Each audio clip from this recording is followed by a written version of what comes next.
Halo, assalamualaikum teman-teman. Balik lagi ke channel saya Benny Indrajaya dengan saya Benny Indrajaya. Apa kabar kalian semua? Semoga kalian sehat-sehat selalu ya. Oke, kali ini kita balik lagi di video belajar bareng. Kita akan belajar bareng seputar kesehatan di lingkungan kita bersama saya Benny Indrajaya. Saya perawat ya. Dan kali ini yang bakalan kita bahas adalah soal saraf kejepit di tangan. Ya, biasanya di tangan tuh ada persarafan dan biasanya kita sering ngalamin tapi nggak ngeh kalau persarafan kita di tangan kanan kiri ini sudah mulai ada penjepit atau udah mulai terjepit sedikit demi sedikit gitu kan. Nah, ini adalah istilahnya adalah sindrom lorong karpal atau carpal tunnel syndrome ya, disingkat dengan CTS ya. Nah, kenapa ini bisa terjadi, terus apa obatnya ya, terus gimana cara nyembuhinnya, kita akan sedikit belajar tentang ini dengan bahasa-bahasa awam tentunya ya, agar kita semua bisa ngerti. Kita belajar bareng, bukan di sini saya menggurui kalian, tapi kita tetap belajar bareng seperti biasanya. Namun sebelumnya silahkan like dan juga subscribe dulu. Yang baru datang silahkan like, subscribe dan juga share. Yang sudah lama untuk subscribe silahkan like dan juga subscribe. Susah banget. Silahkan like dan juga share videonya. Semoga ini bermanfaat, semoga ini membantu orang-orang yang belum tahu jadi lebih tahu ya. Dan semoga kalian sehat selalu. Oke? Sudah? Kita mulai. Baik, terima kasih sebelumnya kalian yang sudah tetap nonton setia. Dan juga sekarang kita akan obrolin tadi CTS, Carpal Tunnel Syndrome atau sindrom lorong karpal ya. Nah, ini apa sih sebenarnya? Sebenarnya CTS ini adalah terjepitnya persarafan di pergelangan tangan atau di tangan, dari mulai sini ya biasanya. Ini dia mulai terjepit. Nah, terus gejalanya apa? Gejalanya adalah kita mulai kesemutan, mulai mati rasa, bahkan yang sudah akut banget, sudah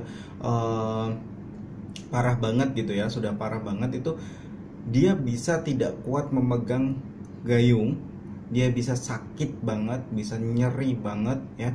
Nah, ini biasanya dia akan mengalaminya di suhu-suhu dingin dan juga lebih ke pagi, ataupun dia bisa mengalami di setiap saat sebenarnya, untuk kesemutan, terus untuk sedikit mati rasa gitu. Itu di semua waktu itu dia bisa mengalaminya. Tapi kalau misalnya nyeri, lebih seringnya pasien-pasien tuh mengeluh pada waktu pagi hari dan juga pada waktu kondisi dingin banget. Itu mereka nggak tahu kenapa mereka bisa ngeluh gitu. Pada waktu pagi hari pas tidur dia dalam kondisi tidak melakukan aktivitas, sehingga persarafannya tuh tenang gitu kan, tapi dia lebih cenderung nyeri di situ ya, sensornya lebih cenderung dia mengalami sangat nyeri di situ. Nah, penyebabnya apa? Penyebab dari CTS ini sendiri adalah karena aktivitas berat, dikatakan karena aktivitas berat. Tapi kadang-kadang aktivitas ringan yang berulang-ulang tanpa henti ini juga bisa mengakibatkan CTS. Contohnya, mengetik. Kalau kalian bekerja di kantor yang berhubungan dengan komputer, terus pekerja yang berhubungan dengan aktivitas-aktivitas ringan seperti mengetik, itu akan cenderung kalian posisinya begini terus kan, begini. Nah, cenderung kalian tuh jarang untuk menggerakkan menggerakkan lengan kalian. Kalian akan fokus begini, ya kan? Posisinya tetap sama, begini terus. Nah, ini adalah aktivitas ringan yang dikerjakan berulang-ulang. Nah, ini yang akan menyebabkan persarapan di tangan ini kejepit. Karena apa? Saraf itu kan dia gini, gimana yang jelasnya? Sarafnya itu ada di bawah urat ya. Jadi tangan kita ini semuanya ada urat yang akan menyatu ke sini ya. Di bawahnya ada saraf.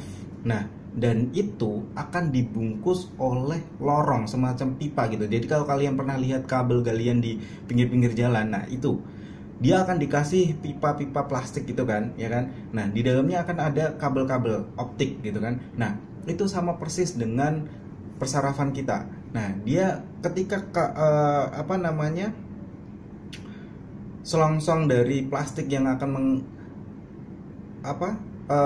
melindungi dari kabel tersebut sudah lama, otomatis butuh diganti karena udah mulai peok gitu kan, mulai penyok gitu. Sama juga dengan lorong atau pembungkus dari tendon atau urat dan juga persarafan kita, itu bakalan lama-kelamaan dengan aktivitas yang monoton begitu-begitu saja, itu akan lama-kelamaan akan terjepit dan mengeras gitu kan.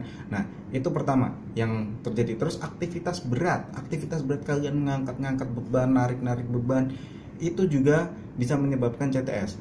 Hanya mengendarai sepeda motor tiap hari ketika kalian berangkat kerja dan pulang kerja, itu juga bisa mengalami CTS. Seperti contohnya saya juga pakai sarung tangan hampir setiap hari, ya kan. Kalau dulu saya tetap pakai sarung tangan yang nomor 7,5 dari mulai kuliah sampai sekarang 7,5. Nah, itu mulai terjepit, mulai merasa mati rasa ketika saya pegang obeng gitu kan untuk bekerja. Karena kalau di ortopedi kan pegangnya obeng, geraji gitu-gitu kan. Nah, itu mulai kerasa kalau kita lagi pegang obeng, aduh sakitnya minta ampun. Nah, mulai saya kendorkan dengan apa? Dengan saya memakai sarung tangan yang lebih besar, yaitu nomor 8, sarung tangan paling besar. Padahal kalau di kamar bedah udah pakai sarung tangan nomor 8 tuh pada di gimana ya, tangan raksasa gitu, ada dihina gitu. Oke ya, dan kita lanjut lagi. Itu tadi penyebabnya. Jadi penyebab ringan, aktivitas ringan yang berulang-ulang bisa menyebabkan CTS. Aktivitas berat yang diulang-ulang itu juga bisa menyebabkan CTS. Intinya adalah pengulangan aktivitas tanpa relaksasi. Jadi saya kalau ini sering peregangan tangan itu sangat penting ya. Nah, yang kedua adalah dikarenakan kondisi kesehatan atau kondisi medis, contohnya karena diabetik, terus juga karena rheumatoid arthritis, itu juga bisa. Nah, itu akan bakal dijelasin secara rinci oleh dokter kalian kenapa gitu kan, orang yang punya diabetes bisa terjadi seperti ini, ya kan. Nanti bakalan dijelasin secara rinci. Kalau saya jelasin sekarang bisa, tapi akan molor banyak ya. Kita fokus lagi ke penyebab lainnya ya. Penyebab lainnya adalah dikatakan karena keturunan, tapi jarang sekali saya lihat ada yang mengatakan karena ya orang tua saya dulu mengalami seperti ini gitu kan. Lebih seringnya karena memang aktivitas mereka monoton seperti itu terus, ya kan. Nah, terus gimana cara kita untuk mengobatinya gitu? Oh iya, ingat, CTS atau terjepitnya saraf di pergelangan tangan kita itu beda dengan tersangkutnya urat di tangan kita. Nah, gejalanya itu hampir mirip, kesemutan dan juga mati rasa. Tapi ya, akibatnya akan berbeda. Kalau CTS biasanya akan menyerang semua pergelangan tangan, tapi kalau kejepit urat jari akan menyerang beberapa jari. Nanti akan kita jelasin di video selanjutnya ya. Akan ada video yang seperti ini tentang tangan juga. Nah, ini akan mirip-mirip. Jadi bedanya apa sih, kalian bakalan tahu. Oke. Nah, kita bakalan apa tadi sampai apa? Oh ya, cara penanganannya ya. Kalau kalian masih merasa hal ini tidak terlalu mengganggu, kalian bisa dengan merelaksasikan tangan kalian terus. Jadi kalau kalian posisinya begini, kalian bisa beberapa menit begini gitu kan. Bukan beberapa menit, beberapa detik. Misalnya 1-10 kalian hitung, nanti relax lagi, terus kalian pokoknya kalian harus merubah posisi tangan kalian tuh sesering mungkin. Kenapa? Karena mencegah tadi adanya himpitan dari lorong tunnel tadi atau pembungkus dari pembungkus dari tendon dan juga persarafan. Jadi tendon di atas, sarafnya di bawah. Ini kan dibungkus oleh satu pipa gitu ya. Ibaratnya satu pipa. Ini kalau kalian nggak sering-sering, pipa ini lentur sebenarnya. Kalau kalian nggak sering-sering gerakin, dia akan begini terus. Nah, lama-kelamaan dia akan kaku. Tapi kalau kalian sering gerakin, ya, pergerakannya itu berubah, maka dia akan tetap elastis, ya. Nah, itu yang pertama bisa kalian lakukan. Yang kedua adalah jika sudah mulai merasa nyeri, kesemutan yang luar biasa gitu kan, mati rasa. Apa yang perlu kalian lakukan? Yang perlu kalian lakukan adalah dengan cara kalian kompres. Coba kalian kompres dengan air hangat ya. Kalian kompres dengan air hangat ketika agak mulai terasa, atau tiap pagi kalian rutin kalian kompres dengan air hangat. Fungsinya untuk apa?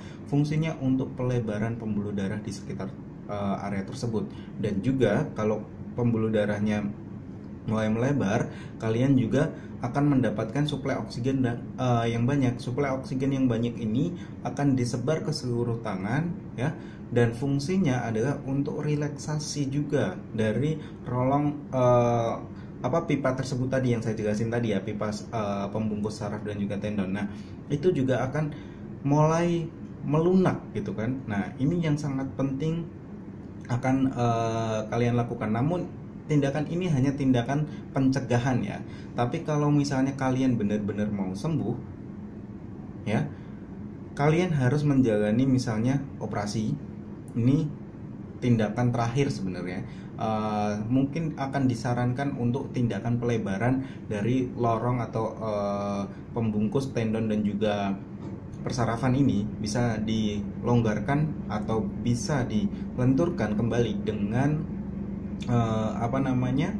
tindakan non operasi. Seperti contohnya adalah memberikan tindakan non operasi gimana ya, dengan obat-obatan tapi dengan cara diinjeksi gitu kan. Saya tidak ingin menyebutkan soal obatnya apa saja ya, karena ini adalah ranah dari dokter spesialis ortopedi atau dokter saraf. Biasanya sih yang ngerjain dokter spesialis ortopedi ya. Jadi ini nanti bakalan bisa kalian temui dokter spesialis ortopedi atau dokter saraf ataupun dokter anestesi. Nah, mereka yang akan bisa kalian ajak ngobrol untuk gimana sih baiknya, apakah saya harus operasi, apakah saya bisa ditangani dengan injeksi saja gitu kan. Nah, itu adalah ranah mereka, dan jika kalian merasa perlu, silahkan sesegera mungkin konsultasi ke mereka. Kenapa? Karena ini banyak orang menganggap tidak terlalu bahaya, namun menurut saya cukup bahaya juga kalau kalian sampai benar-benar nanti kejepit, terus kalian benar-benar merasakan nyeri yang luar biasa. Ini akan kalian, pernah saya temuin istri saya sendiri dulu mengalami hal tersebut, benar-benar nggak bisa megang apa-apa, nangis, sakitnya minta ampun ya. Kalau memang perempuan sih sebenarnya ambang nyerinya rendah ya, karena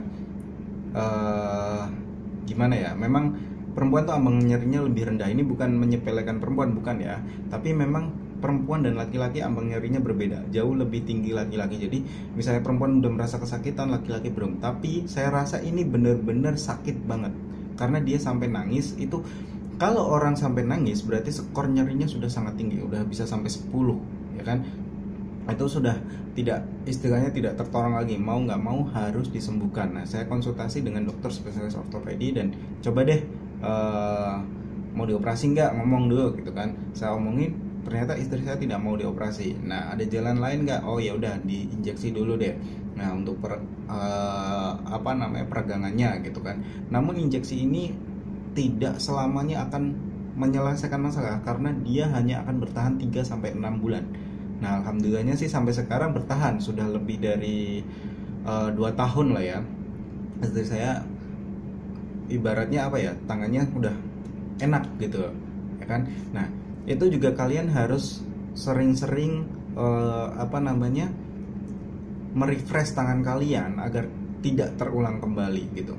Nah, kalau diperlukan tindakan, oh ini harus operasi nih, nggak bisa nih disuntik lagi, karena menurut saya kalau suntik kan obat yang diberikannya hanya bisa 3-6 bulan. Kalian pilih untuk sekali suntik dan besoknya mau suntik lagi, itu akan kurang efektif dan akan berbahaya buat tulang kalian. Nah, kalian harus lebih memilih gimana nih untuk awet ya, harus dengan tindakan operasi. Ini tindakan terakhir, tapi jangan takut. Kalian tindakan operasi ini kalian bisa masih tetap sadar, dan tindakannya tidak memakan waktu lama, bisa cuma 15-30 menit. Itu pun plus dengan persiapannya. Bayangin, operasi yang besar saja hanya tindakannya saja 2 jam.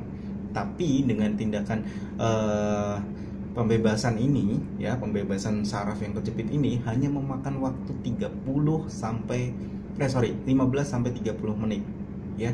Itu plus dengan persiapannya. Bayangkan, sangat cepat, sangat aman, sangat nyaman. Jadi kalian tidak perlu takut. Oke? Itu saja dari saya. Semoga kalian tetap sehat, semoga ini bermanfaat buat kalian semua. Jangan lupa like dan juga subscribe ya. Share juga, semoga kalian dapat mendapatkan sedikit pahala dari share-share ilmu ya. Dan juga terima kasih kalian sudah nonton. Saya Benny Indrajaya, terima kasih sudah belajar bareng perawat. Assalamualaikum warahmatullahi wabarakatuh.